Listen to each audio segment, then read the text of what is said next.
It is an incredible honor to be able to just be in the presence of these great minds, and I am thoroughly going to enjoy my job for the next hour, and I hope everyone else is just as entertained. And you could be anywhere else, so thank you so much for joining us today at the Knoxville Book Festival. So without further ado, the first question that I have, you both can actually answer, hopefully. Did you start your first book knowing it would be a series? Or did you finish it and felt like you just had more story to tell? My first book was a standalone, and I knew it was going to be, so I didn't have any problem leaving it where it was, and then I wrote another standalone. However, my third book, I really, when the publisher said, "Oh, could you do another one?" I said, "Oh, sure I could," having no idea if I could or not. I love that. I feel like I was put in timeout over here. Should I sit there? Yes. Yeah. Is that okay? You can. Does that feel like? Yeah, I know. Is that okay? Yeah, absolutely. Such a rebel. Such a troublemaker. I know. Troublemaker. Hello, everyone. Hey. Nice to be here. Thank you for that applause. That More was comfortable? okay. So you want me to answer that question? Please. Okay. I grew up a voracious reader, and so I was always a fan of series. I mean, except my Stephen King stuff, he does have one series, I guess, but series feel natural to me, trilogies feel natural. I was a huge Star Wars fan, Indiana Jones fan, Lord of the Rings, all the cliche stuff that nerds like. And so, everything I've written except one book, just making sure here. Yeah, everything I've written has been a part of a series, and basically planned it that way from the beginning, just because I love them, and I know that young adults really like, if they love a book, they just get thrilled when there's a sequel to it. So, I kind of planned that from the very get-go. Awesome. So with that in mind, when you're writing a series, how do you keep it fresh for your readers so that they don't become bored? Yeah, boredom is definitely not your goal when you're writing a book. Charlaine, I don't know if you've ever had this. Have you ever had a character actually tell you that it's getting boring? What? I've had characters tell me that they wanted to die. Oh, I've had that too. Well, you know how you'll be writing a scene and you're writing and you're thinking, okay, I need to really develop this, be patient. And then the character you'll type it actually not really thinking about it. The character will say something like, "Man, nothing's really happened in a while. Are you bored?" "Yeah, I'm bored too." You're like, okay, I think my characters are sending me a message. But yeah, I try to make each book, like The Maze Runner is a good example. Each book in the trilogy, the original trilogy, could not be more different from the other two books. Completely different settings, different kinds of crazy stuff happening. So I think just change of scenery, introducing new characters, new plot twists, new insanity. And we both know about insanity. Yes, we do. Just keeps it fresh, I guess. Yes, for sure. And how would you say that you try to keep things fresh for readers? Well, if I'm bored, I figure the reader's going to be bored. So if I start a book and I think, okay, same old, then I think, no, I've got to pull the rug out from under their feet this time, which usually means putting them in terrible peril or killing lots and lots of people. And I'm very capable of both.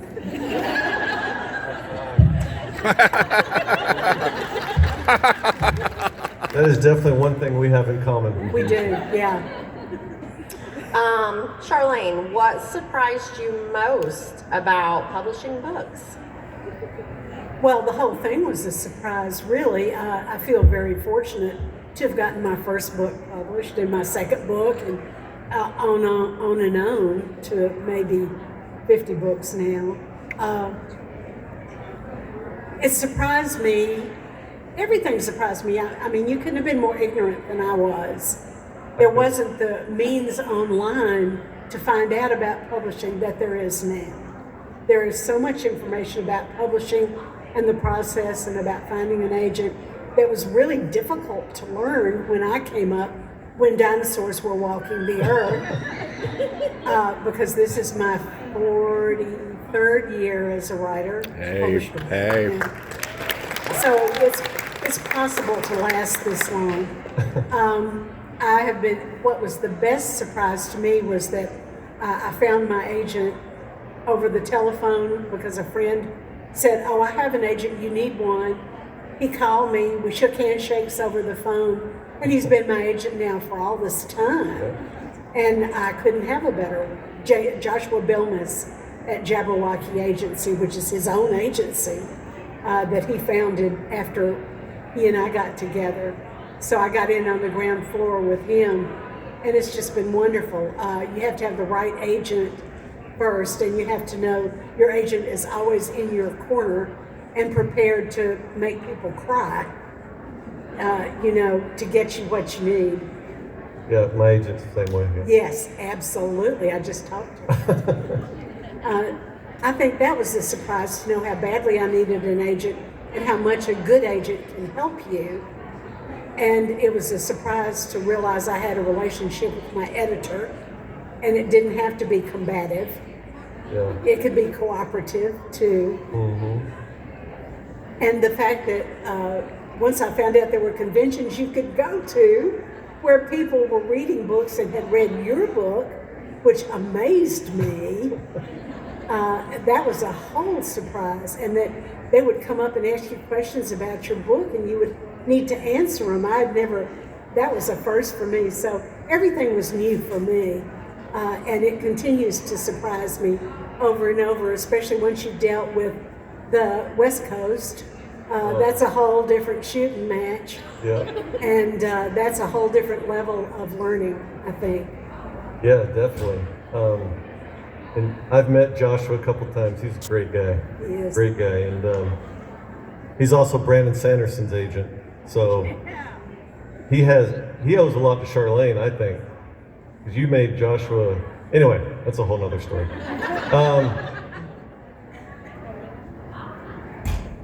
What was I surprised by? What was your biggest surprise? Well, I feel like I'm just going to steal Charlaine's answer because everything was a surprise.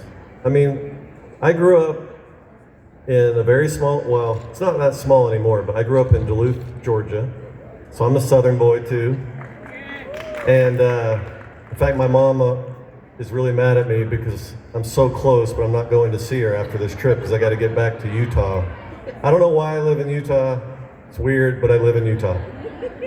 It's actually because my wife is from there. I know exactly why I live there. I don't know why I said that. Anyway, I grew up in Georgia, very humble family. I spent so many days at the library. I was just the biggest book nerd you can imagine.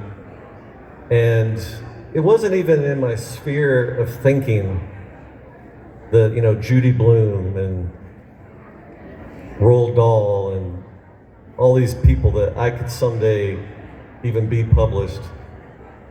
And so when it all happened, and it did happen, for me it happened in much smaller steps than Charlaine, I think, because I was with a tiny little publisher, then I was with a medium-sized publisher, and then Maze Runner was my big break with Random House.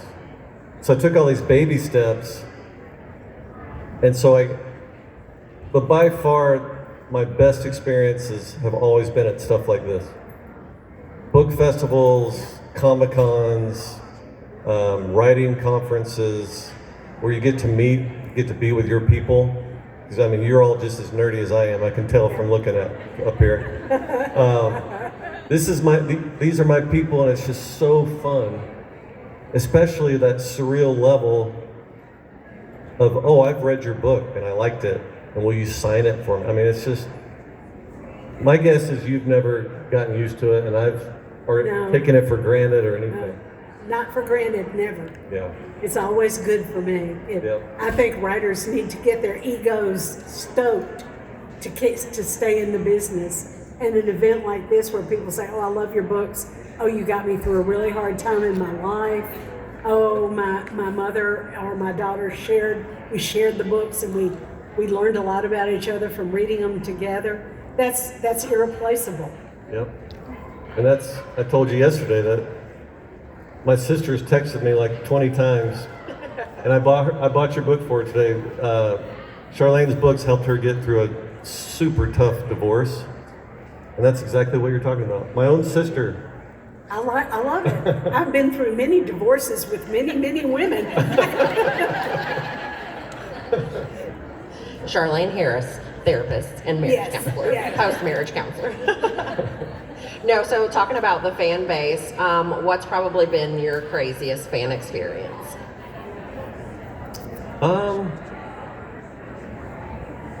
Okay, my agent knows I hate talking about stuff that starts to sound braggy, because you can tell that I'm just the epitome of humility. I know you can tell that. But this will sound a little braggy, but it's just because it was absolutely insane. And it has to do with Argentina. Is anyone from Argentina? My agent is. This was, talk about being taken unawares, because this was before the movie came out. And so my publisher in South America asked me to come to this book festival. And it's in Buenos Aires, that's Argentina, right? You know, that big city in Argentina? They have a giant book festival. It's like the third largest in the world or something, which Knoxville will be in a few years, based on this being the first year. I expect, well, I'm sure there's some people in Argentina who've at least heard of the Maze Runner. But we went down there, and I bet you've had this experience more than I have. We go down there, and they had prepared everything for a signing for 700 people. And I was like, what are you talking about? There's no way 700 Argentinians, or whatever they're called, are gonna come see me and want me to sign a book. So I was getting kind of nervous. I'd never had a signing more than, this was super early, so it was like, my biggest signing had probably been like 50, 60 people. It was very early in my career. And this is braggy, and I'm sorry, 10,000 people came. Oh. That's amazing. Yeah.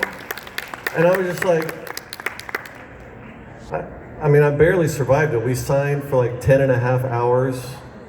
They were doing this thing. There was this funny guy who was just pushing, they were mostly teenagers, just pushing them through the line, saying, you can't even talk to him, just keep going, keep going. And he's like dragging people by the shoulders. And I was trying to be nice to everybody and just signing as fast as I can. It was the most intense, terrifying, ecstatic, wonderful experience of my life. So that was my biggest, craziest fan experience. And I've never had anything like that since. It was, wow. I guess in Argentina, they're like my agent. Extremely passionate. Yes, and crazy. What about you, Charlaine? What's been your craziest fan experience? Oh, so many. Oh, so many. Well, I think in Aviles, Spain, they have a huge convention there every year, and they'd asked me 3 times, and I had said no. And this time I thought, oh, what the hell, I'll go. And it could not have been more positive. The auditorium was full. They were, maybe not 10,000, of course, but they started crying.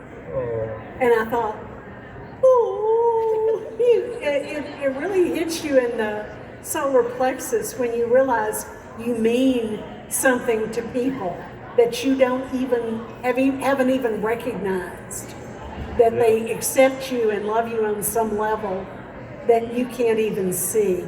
Yeah. And it was really profound.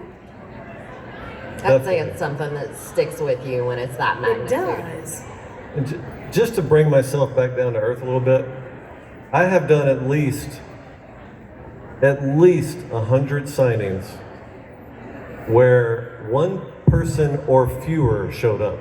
Oh, me too. Me too. So just to, keep it real.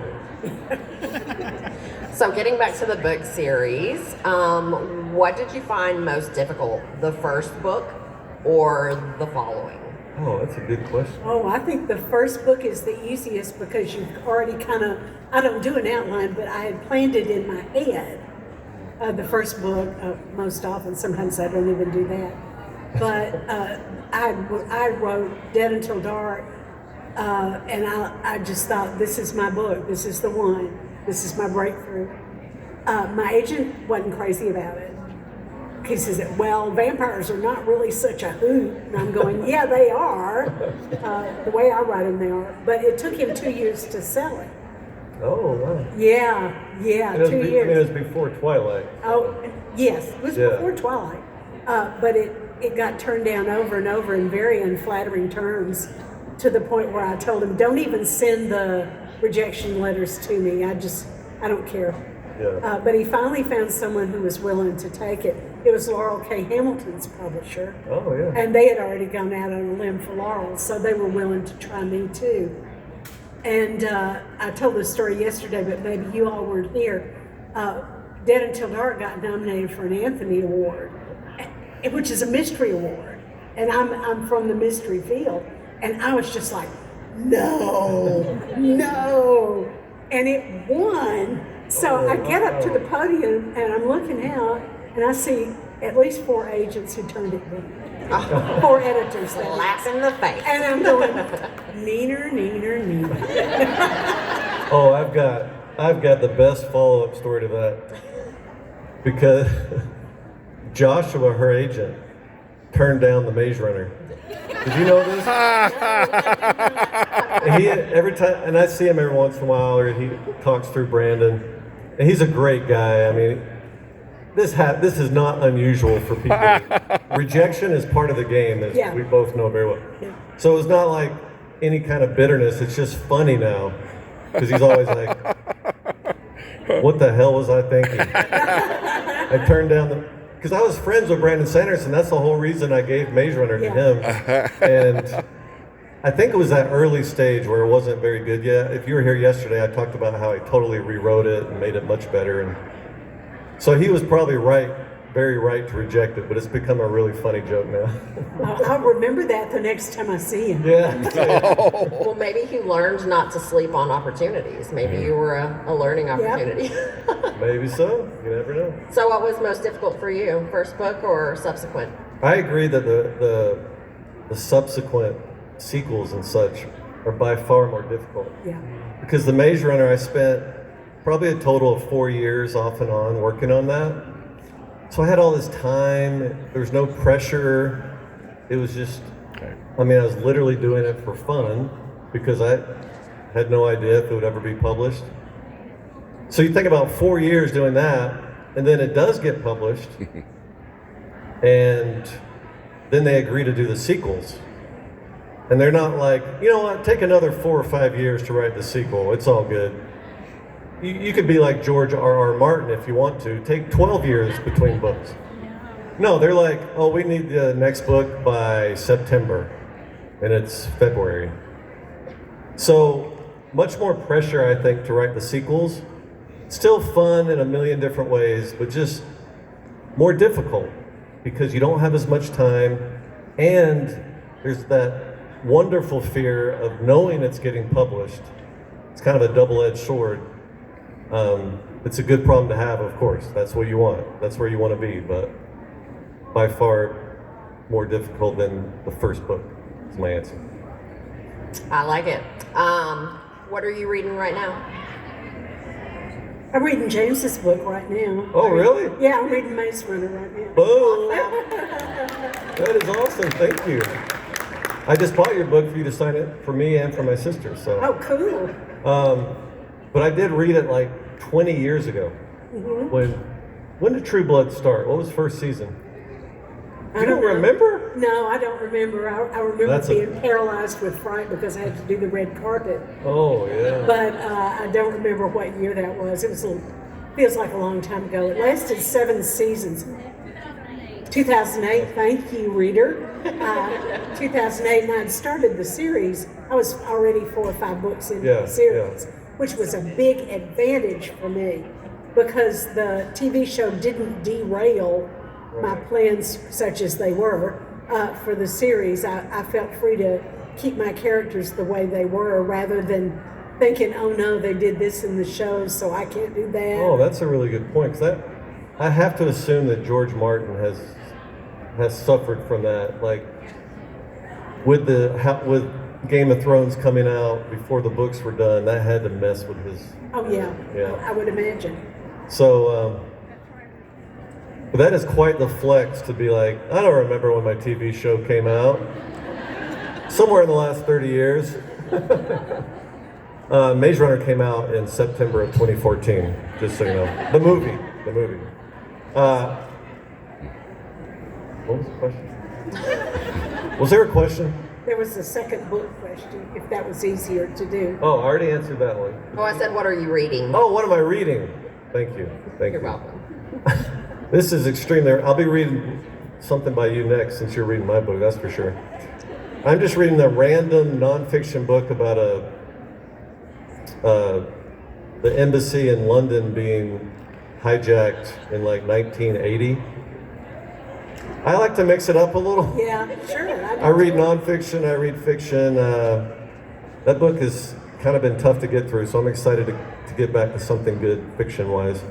Well, creativity is certainly not limited to, you can branch out a bit.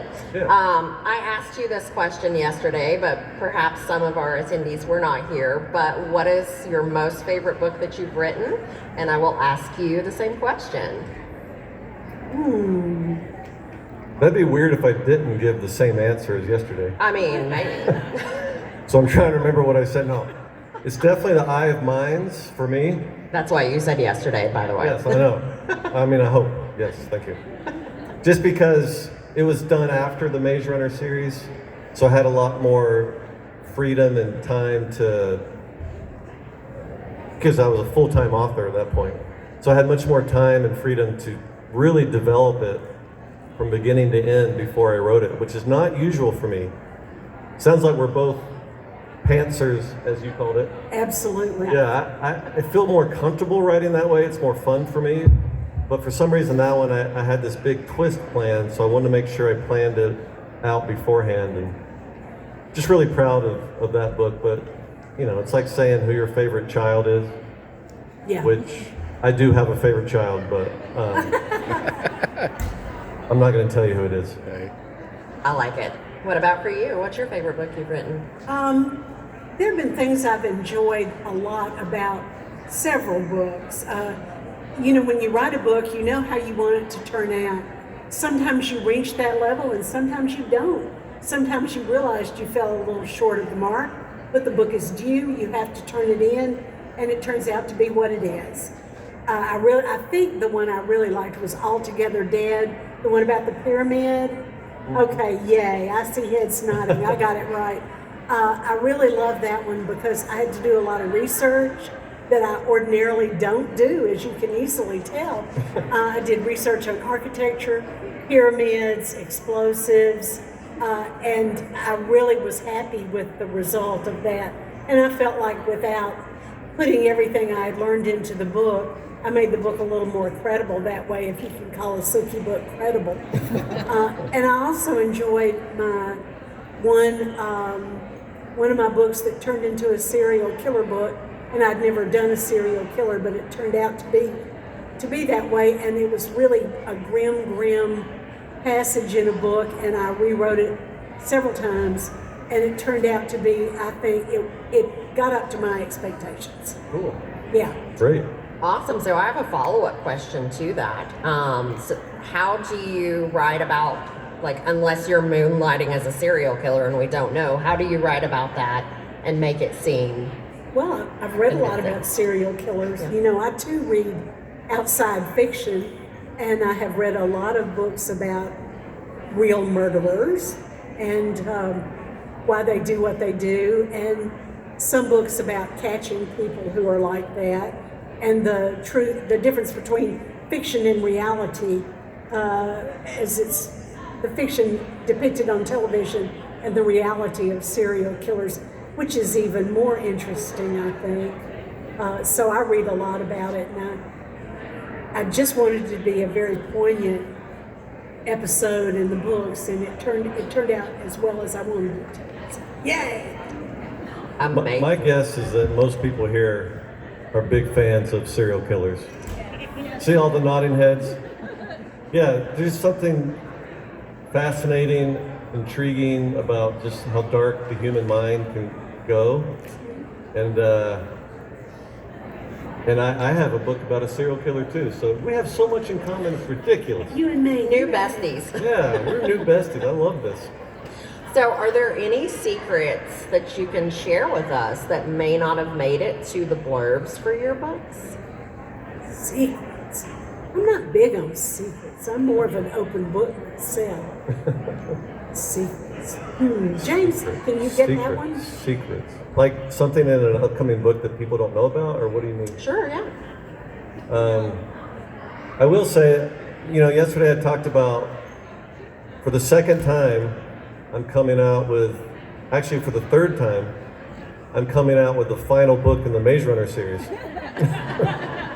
This new one that takes place 70 years later.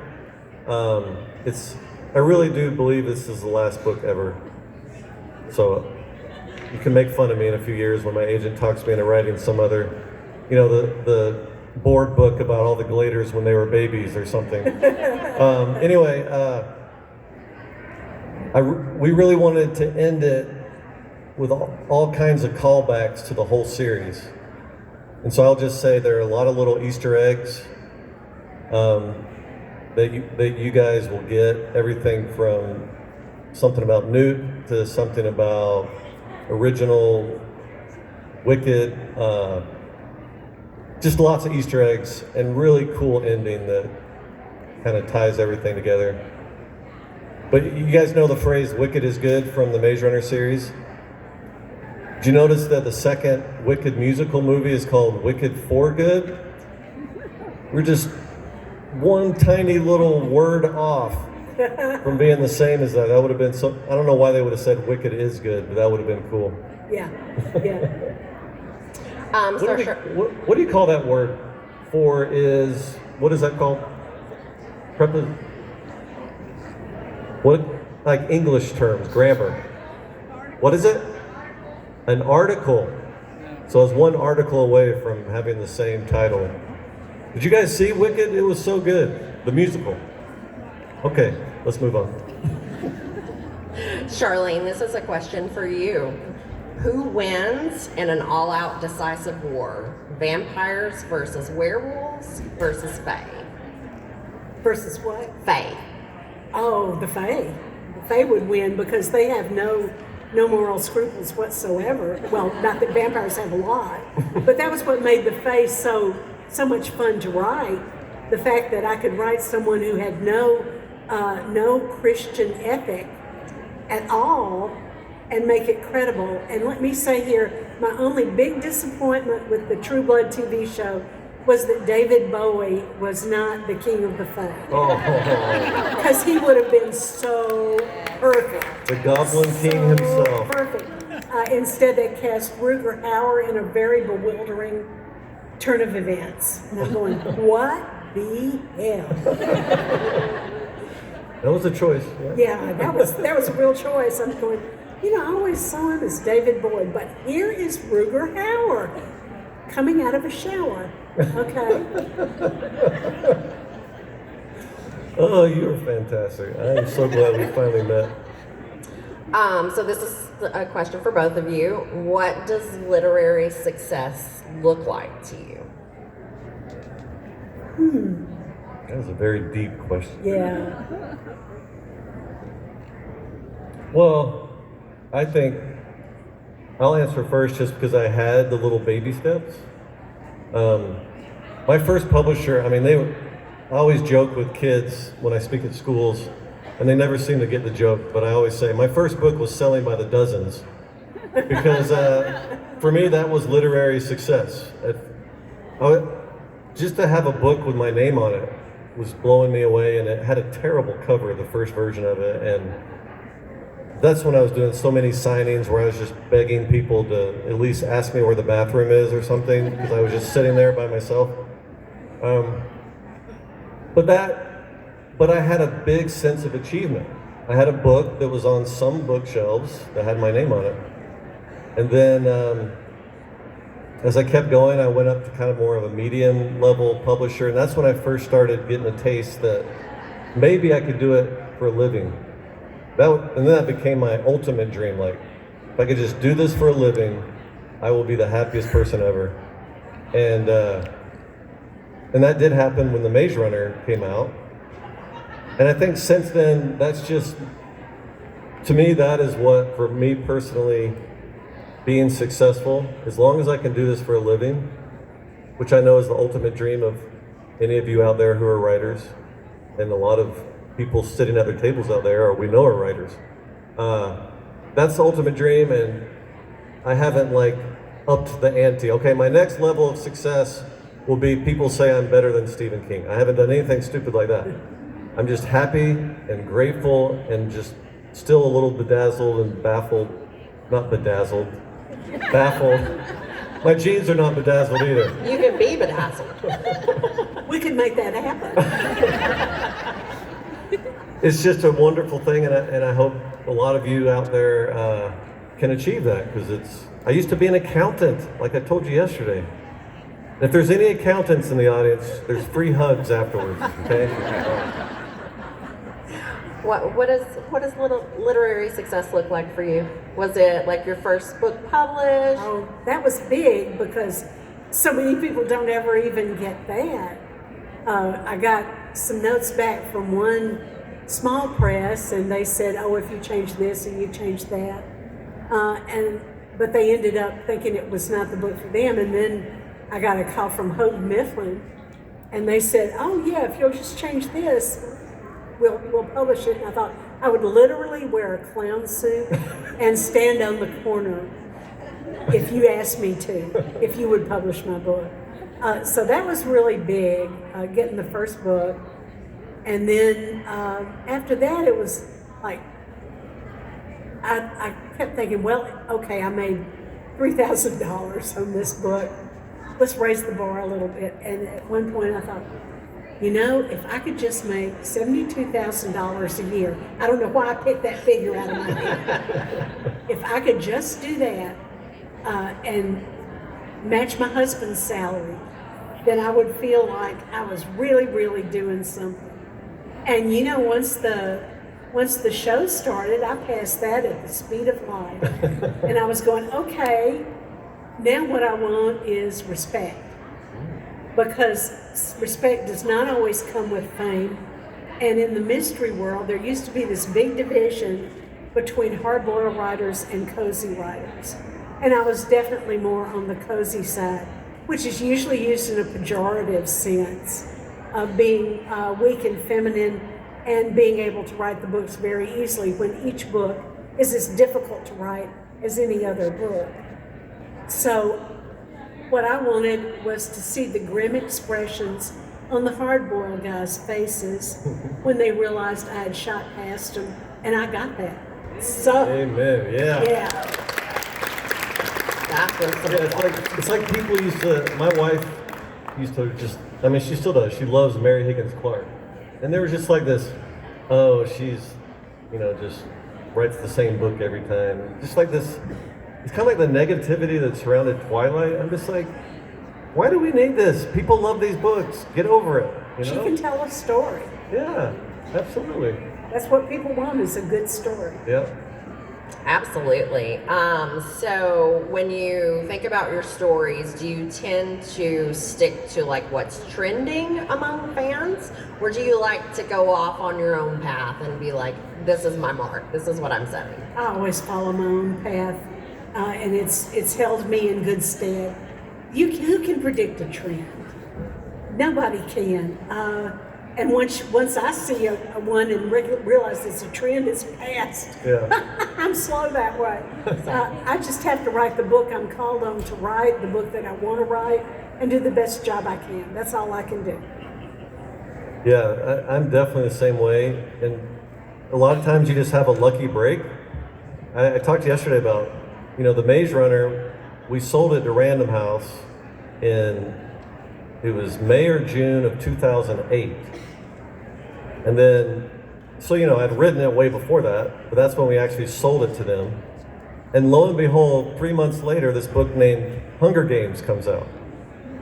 And I could just tell this very obvious uptick at my publisher of like, oh, James, have we told you recently that we want you to go to this many cities when your book comes out? I could just tell that they were up in the ante because my book just happened to be similar to this, in some ways, in a lot of ways, to this Hunger Games book that was taken off. And I'm extremely happy that happened. Yesterday I said, thank you, Suzanne Collins. Yeah. And so I was part of that dystopian, apocalyptic trend, but I certainly couldn't have planned that so perfectly. And my second series after my series after Maze Runner couldn't have been more different from Maze Runner. So I wasn't trying to follow, it was like virtual reality and all kinds of different stuff. So I think I'm definitely like you. Whatever I think is interesting and pops in my head, that's what I want to write. Awesome. Maybe a hard question. What are you working on now?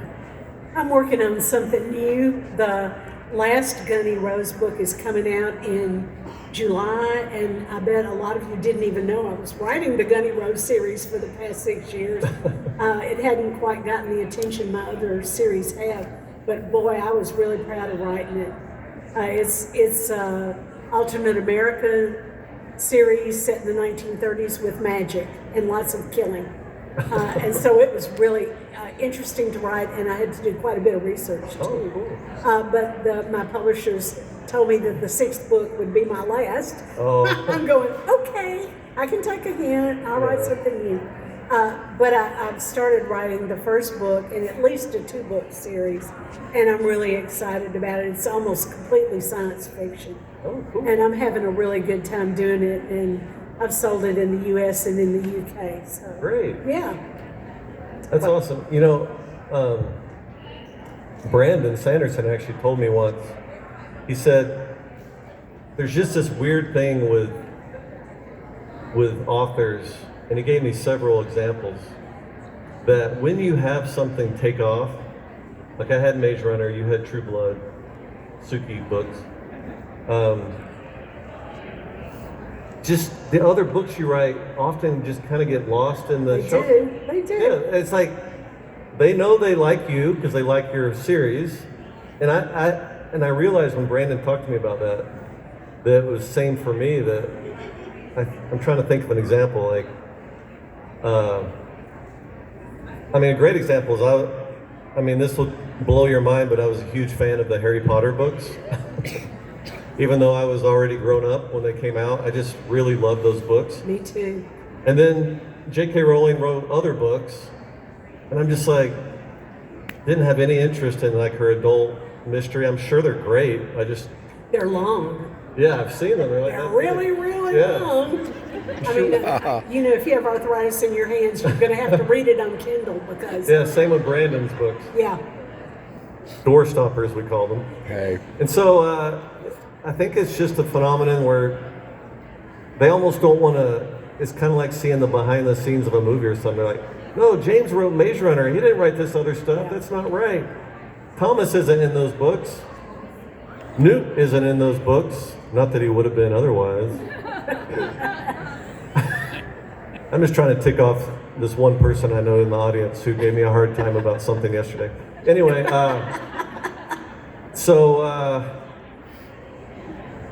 what was my point? Just kind of that I've experienced the same with some other books. What I'm working on, I've got 2 things or 3 things. I have a graphic novel that I am super excited about. It's a really cool story. It's just the most bonkers alternate version of our world and all crazy stuff. I'm getting into screenplays, which is new for me. So I adapted my serial killer book into a screenplay, and that's getting developed into a movie. Oh, yay. So I'm very excited about that. And then I'm trying to write more of a mainstream commercial adult, not erotica or anything like that. When I say I wrote an adult book, my family's always like, "What? What are you writing now?" It's just kind of your thriller. There's a kidnapping. There's all kinds of weird stuff, but it's no sci-fi, no fantasy. It's just a mainstream. But I've always wanted to try to write something like that. So that's what I'm working on. Nice. This is a question for both of you. What do you think the future for sci-fi as a genre holds? I have no idea. I mean, I don't try to project my thoughts into what the market's going to do. Sci-fi has always been a genre that I've loved, that people love, and they are so into. And long live weird people. Yeah, amen. Everyone claps. They're all weird, just like us. I mean, I'm sure there's at least 2 or 3 of you who aren't weird, but most of you are probably weird. Yeah, I'm guessing. Okay, you didn't laugh at that. Just for the record, I was kidding. I don't think you're weird. I think science fiction is interesting because the book world of sci-fi and the movie world of sci-fi are very different. I think the book world of sci-fi is very strong and thriving. But I get so mad when, studios will take a chance and make an original sci-fi movie and spend good amounts of money on it, or a TV show. And I just feel like quite a few of them just come out and they bomb. And I don't know why that is. It's like Hollywood is so obsessed on IP, having something that's based on a book or is a reboot or a remake. And then even in my own life, like Disney announced a few months ago that they're making a new Maze Runner movie that's just an original story, which I'm excited about, of course. Yeah. But they just keep going back to the well, they try to play it too safe, I think. And so I worry about the future of sci-fi with movies. But that's just random thoughts I've had. Books, though, I think sci-fi books are doing great. Yeah, I think so too. Yeah. All right. So, if a movie was depicted on your life, who would you want to play your character? Oh. Play ourselves? Play as you. To play as you. Me? Oh my God. What poor actress would I pick for that? I have never thought about that before. I'll have to put that on my back burner. Okay, no problem. I'm trying to decide if it's Timothy Chalamet or Dylan O'Brien. I mean, if they wanted to be realistic, they would choose one of those 2 guys. No, I used to joke, because people ask us that, I've been asked this many times, and I used to joke, this is how relatively old I am. I used to joke, it'd be Tom Cruise or Harrison Ford, but I don't think that applies anymore, especially with Harrison Ford. Anyway, I will answer with this. People used to tell me that I look like, I've had 2 phases in my life. When I was a kid, people told me I looked like Barry Manilow. I even had friends who called me Barry just to make me mad. And then people started telling me I looked like Jeff Goldblum. Neither of which I consider very flattering. So, I don't know, maybe they can get Pee Wee Herman to come out of retirement and play me in People used to always tell me I looked like their aunt. Oh. And I said, well, do you like her? And they would say, oh yeah, my favorite aunt. I thought, okay. Oh. Now they say, you look just like my grandmama. I thought, well, do you like your grandmother? Oh, I can't even respond to that. That's too good. Well, I have a similar story that the author photo they actually used for this festival I missed the timing just by like 1 week because I finally got a new author photo because in that one I'm like 40 and now I'm Not 40. just over 50. And it's fun. I get jokes all the time like, is this really you? You've changed. So anyway, that's how life works, right? We just get older and older If we're lucky. and then we die. Yeah. So. I would like to give the audience an opportunity to ask a question while we've got these brilliant minds. So please, if there's a burning question that you have, raise your hand. We will have Jonathan bring the mic to you. And We've got about 8 minutes for this. How do you know when a character is supposed to be killed or is just their time is up? Like, When I feel like killing them. There's only been one character I had to resurrect that my editor said, no, you can't kill him, he's too popular. But his death scene was so good, I thought, oh, yeah. But, she didn't give me that many notes on stuff, so I said, okay, I'll resurrect him, and I didn't kill him. It was Bill.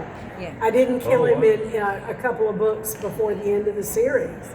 But he had a great death scene. I just want you to know that. Oh, you got to release that somewhere.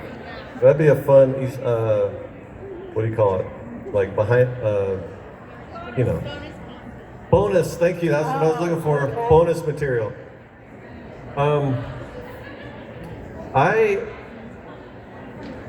We certainly do have a lot in common because, especially in the Maze Runner series, several people meet unfortunate incidents.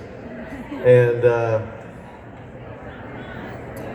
I think Charlaine may use this because one reason is a tactic to build suspense. So, you're reading along and suddenly someone you thought, oh, this is a main character, they can't die, and they die. You're like, oh, maybe this other character can die. And it just ups the belief that not everyone is safe, which is why a certain person died in the very first Maze Runner book. Sweet little person, too. The little actor who played him, who was 12 at the time, he kept giving me a hard time. He's like, I wanted to be in the second movie.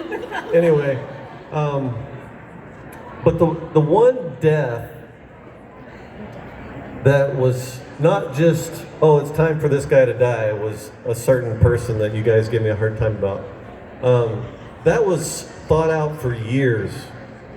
And actually, it was such an important death that it wasn't just, there was a time where my editor and my agent were really discussing that it should be this person or this person, because it was a very important death.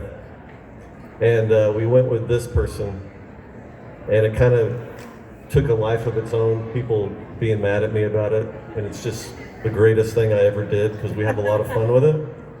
But then, and I think I said this yesterday, you don't want it to become a cliche. So when I wrote the Eye of Mine series, I tried to not have as many deaths because there are things worse than death. So I put them through a lot of crap that was worse than death, but I didn't want people dying at the same rate, so it didn't become a stereotype of my books. So, anyway. And I think we have time for one more question. So you said when you are starting a series, you do know whether or not it's going to be a series. So I think, James, you had said that the first book got accepted, and you said, let's go 9 months later, we need another book. Mm-hmm. And then, Charlaine, you had said that it had taken 2 years to get the second. So do you wait till it gets picked up to decide to write another book, or do you already have the books written and you're hoping that they get picked up? Yeah, what do you I waited till somebody bought the first one because I write for money, and I wanted to be sure I was going to make some money. I really wanted that book to get published because I thought it was the best thing I'd ever written. But in the meantime, I needed to write something else to have an income. So I waited. Yeah, I waited just because the biggest reason is I was concurrently writing a series called The 13th Reality, and it still had 2 more books to go. So I was working on the 3rd book of that series when we finally sold Maze Runner. And then, so for 2 years, I had to write the last 2 books of that and the last 2 books of Maze Runner concurrently, which was fun, but difficult. But yeah, that was really the reason. But yeah, I mean, in the end, you are writing for fun, but also we both do it as a living, so I wait until someone's pretty committed to it before I go ahead and write the sequel. I mean, it's in my head, and I'll do my brainstorming thing, but I don't actually start writing it until I know it's going to get published. Very different from the early years of both of our careers. Yes. Those were great questions. Good question. So please help me give these lovely guests a round of applause. And thank you again for spending the last hour with us. It's really been an honor and a pleasure.